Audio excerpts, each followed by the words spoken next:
என்னடி சொல்ற? இவன் உன் புருஷனா? ஆமாமா, இவர்தான் என் புருஷன். ஏய்,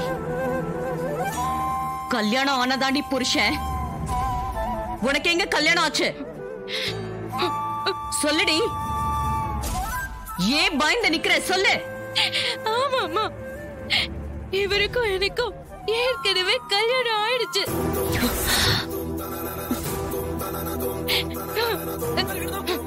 இதான் அவரு கட்டின தாலி.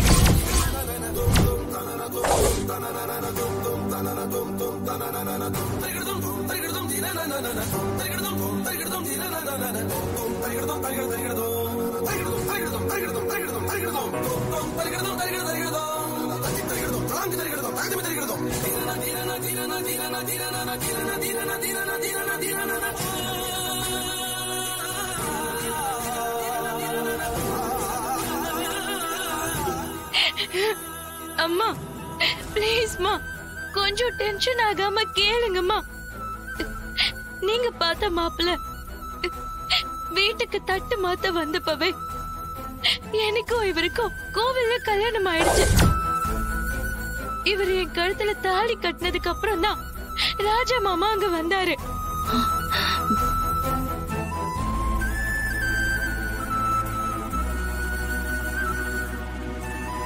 மாப்பிள்ள, என்ன இதெல்லாம்? அம்மா, நடந்ததை தெரிஞ்சுக்கிட்டு ராஜா மாமா எங்களை ரொம்ப கோச்சுக்கிட்டாருமா. அப்புறம் வேற வழி இல்ல, நடந்தது நடந்து போச்சு. உங்களை எப்படியாவது கன்வின்ஸ் பண்ணி உங்களை ஏத்துக்க வைக்கிறேன், அது வரைக்கும் பேசாம இருங்கன்னு சொன்னாரு. அதனாலதான் இவ்வளவு நாள் வெளியே சொல்லாம இருந்தோம். என்ன மன்னிச்சிருமா. துர்கா,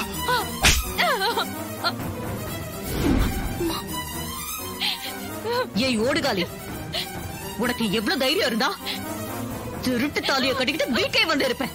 எங்க இருந்து இவ்வளவு தைரியம் வந்துச்சு உனக்கு? சொல்லுடி, சொல்லுங்கறல. மேடம், என்ன மன்னிச்சிடுமா. நான் என்னோட மனசை இவர்கிட்ட பறி கொடுத்துட்டேம்மா.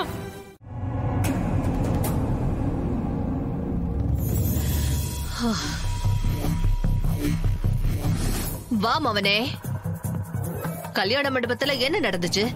நாம பிளான் பண்ண மாதிரி தானே கல்யாணம் நடந்துச்சு. அந்த ஃப்ராடு தானே சாமுண்டீஸ்வரி பொண்ணு கழுத்துல தாலி கட்டினா. இல்ல சித்தி, நாம நினைச்சது ஒண்ணு, அங்க நடந்தது ஒண்ணு. என்னடா புதிர் போடுற? அங்க என்ன நடந்துச்சு சொல்லு. சித்தி, அந்த துர்கா யாருக்கும் தெரியாம ஏற்கனவே கல்யாணம் பண்ணிருக்கா. என்னது? ஏற்கனவே கல்யாணம் பண்ணிக்கிட்டாளா? இது என்ன புது கதையா இருக்கு? ஆமா சித்தி, எங்களுக்கே அது ரொம்ப அதிர்ச்சியா தான் இருந்தது. நம்ம பிளான் எதுக்கும் அங்க வேலை இல்லாம போயிடுச்சு. அந்த துர்காவுக்கு ஏற்கனவே கல்யாணம் நடந்துச்சுன்னா அவ கழுத்துல தாலி கட்டினது யாருடா? சித்தி, அந்த வீட்ல நவீன்கிற ஒரு டிரைவர் வேலை பார்த்துக்கிட்டு இருந்தான். அவன் தான் அவ கழுத்துல தாலி கட்டியிருக்கான். அப்போ இவ்வளவு நாள் வீட்டுக்கு தெரியாம இந்த கல்யாணத்தை மறைச்சிருந்திருக்காளா? ஆமா சித்தி, மறைச்சுதான் வச்சிருந்திருக்கா.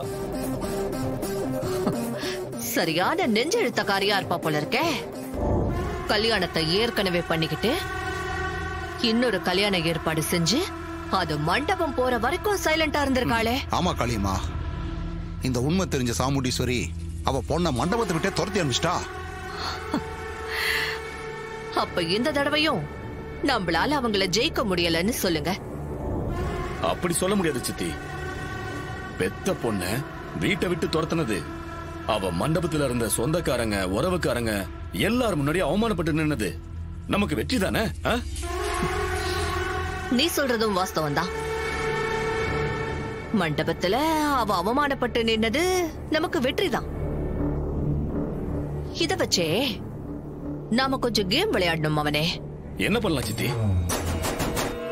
வீட்டை விட்டு வெளியில வந்த அவளோட பொண்ணு நிம்மதியா இருக்க கூடாது.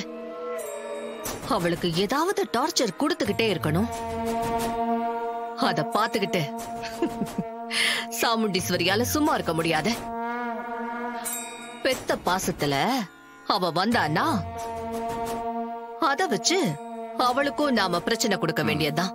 காளியம்மா, அங்க மண்டபத்துல நமக்கு சாதகமான ஒரு விஷயம் நடந்துச்சு. அப்படியா? ம். அப்படி என்ன நடந்துச்சு? அந்த ஏட்டு சண்முகம் எல்லாம் உண்மையை சொல்றதுக்காக அங்க வந்தான். அவன் கதையை நான் முடிக்கலாம்னு நினைச்சேன்.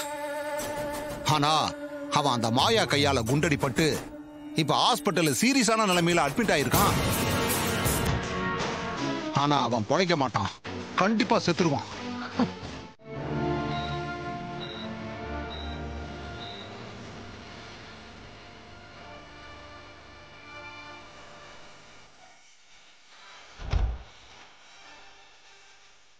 டாக்டர், அவருக்கு நினைவு திரும்பிடுச்சிங்களா?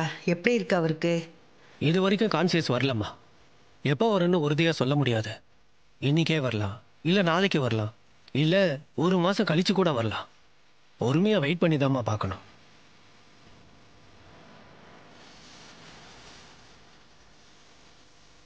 என்ன டாக்டர் இப்படி சொல்லிட்டு போறாரு? இவர் பதில் நம்பிக்கையா இருக்கும்னு நினைச்சா இப்படி சொல்லிட்டு போறாரு. முருகா, ஒரு நிமிஷம்மா. சொல்லுங்கம்மா. நான் கொஞ்சம் கோயில் வரைக்கும் போயிட்டு வரேன். ஏதாவது தகவல்னா எனக்கு ஃபோன் பண்ணி சொல்றீங்களா? சரிங்கம்மா, நீங்க போயிட்டு வாங்க, நான் பாத்துக்கிறேன். சரி, போயிட்டு வாங்க.